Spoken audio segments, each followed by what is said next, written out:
Hi guys, எல்லாருக்கும் வணக்கம் guys. இந்த வீடியோவில் நாம் என்ன பார்க்க போகிறோன்னா, இந்திய அணியை பார்த்தாலே பயமாக இருக்குங்க. உலகக்கோப்பை அவங்க வெல்றதுக்கான நிறைய வாய்ப்புகள் இருக்குது.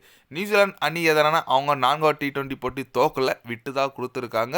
ஆனால் அவங்க இந்த 5வது T20 போட்டி வெற்றி பெறுவாங்க. T20 உலகக்கோப்பை இந்திய அணி தாங்க வெற்றி பெறும் அப்படின்னு சொல்லிட்டு முன்னாள் எப்படி சொல்கிறது, வெஸ்ட் இண்டீஸோட அதிரடி வீரர்னு சொல்லலாம், அதிரடி ஓப்பனர்னு சொல்லலாம். கிறிஸ் கெயில் பார்த்தீங்கன்னா மிஸ்டர் யூனிவர்சல் பாஸ் ஓப்பனாக இந்திய அணிக்கு ஆதரவாக பேசியிருக்காருங்க. T20 வேர்ல்டு கப் இந்திய அணி தான் வெல்லுன்னு சொல்லிட்டு அவர் என்ன பேசினார், ஏது பேசினார் சொல்லிட்டு வீடியோ டீட்டெயில்டாக பார்க்கலாம்.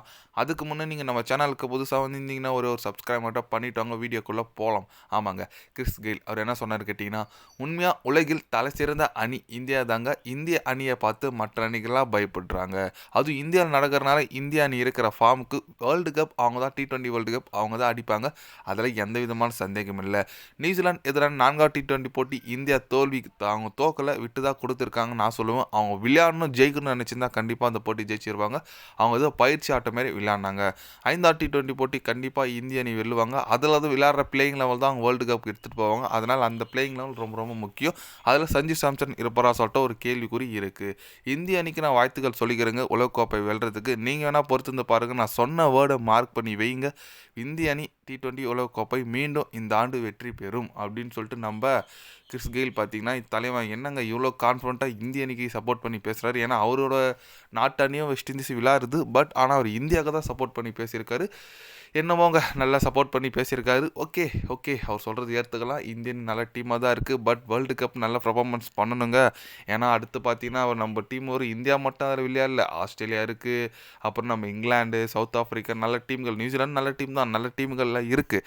அதெல்லாம் தாண்டி தான் விளையாடணும். ஃபஸ்ட்டு நம்ம குரூப் ஸ்டேஜ், அப்புறம் சூப்பர் 8, அப்புறம் செமிஃபைனல் சொல்லிட்டு நல்ல ஒரு நிறைய ஜெயிக்க வேண்டியது இருக்குது. பொறுத்து வந்து பார்க்கலாங்க இந்திய அணி எந்த மாதிரி ஒரு டீம் செலெக்ஷன் பண்ணுறாங்க, எந்த மாதிரி டீம் ஃபஸ்ட்டு பிளேயிங் லெவல் விளையாட போகிறாங்க வேர்ல்டு கப்பில் சொல்லிட்டு நம்ம வெயிட் பண்ணிலாம் பார்க்கணுங்க. நீங்கள் சொல்லுங்கள், நம்ம கெயில் சொன்னது குறித்து இந்த 5வது T20 போட்டி இந்திய அணி வெற்றி பெறுமா பெறாதா? ஏன்னா ஆல்ரெடி பார்த்தீங்கன்னா இந்திய அணி சீரீஸை வின் பண்ணிட்டாங்க 3-1 சொல்லிட்டு. இப்போதைக்கு சீரீஸுக்கு முன்னிலையில் இருக்காங்க, ஃபஸ்ட்டு 3 மேட்ச் வெற்றி பெற்று. ஆனால் இந்தியாவுக்கு வேர்ல்டு கப் போகிறதுக்கு முன்னே எந்த ஒரு அணி நல்ல மொமெண்டமோட போகுதுன்னு சொல்லிட்டு ஒரு கேள்வி இருக்குங்க.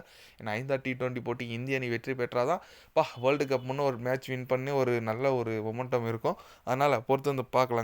நீங்கள் சொல்லுங்கள், யார் இந்த வேர்ல்டு கப் வெற்றி பெறுவாங்க? உங்களோட கருத்து நிறைய பேர் என் கமெண்ட்ல என்ன சொல்கிறீங்க, இந்தியா ஆஸ்திரேலியா மீண்டும் ஃபைனலுக்கு வரணுங்க.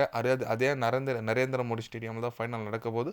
அதில் இந்தியா ஆஸ்திரேலியாவை வீழ்த்தணும், பழிக்கு பழி வாங்கணும்னு சொல்லிட்டு நிறைய பேர் உங்களோட கருத்தை ஆதரவை சொல்லிட்டு வந்துட்டுருக்கீங்க. பார்க்கலாங்க இந்திய அணி அந்த மாதிரி பெர்ஃபார்மன்ஸ் கொடுக்குதுன்னு சொல்லிட்டு மீண்டும் இந்தியா ஆஸ்திரேலியா ஃபைனல் வருதுன்னு சொல்லிட்டு. இதுமாரி ஸ்போர்ட்ஸ் நியூஸை தெரிஞ்சுக்கணுன்னா சேனலை சப்ஸ்கிரைபர் லைக் ஒன்று பண்ணிக்கோங்க. கண்டிப்பாக day by day channel update வரும். மறக்காமல் சப்ஸ்கிரைப் மட்டும் கொஞ்சம் பண்ணி வச்சுக்கோங்க. நன்றி, வணக்கம்.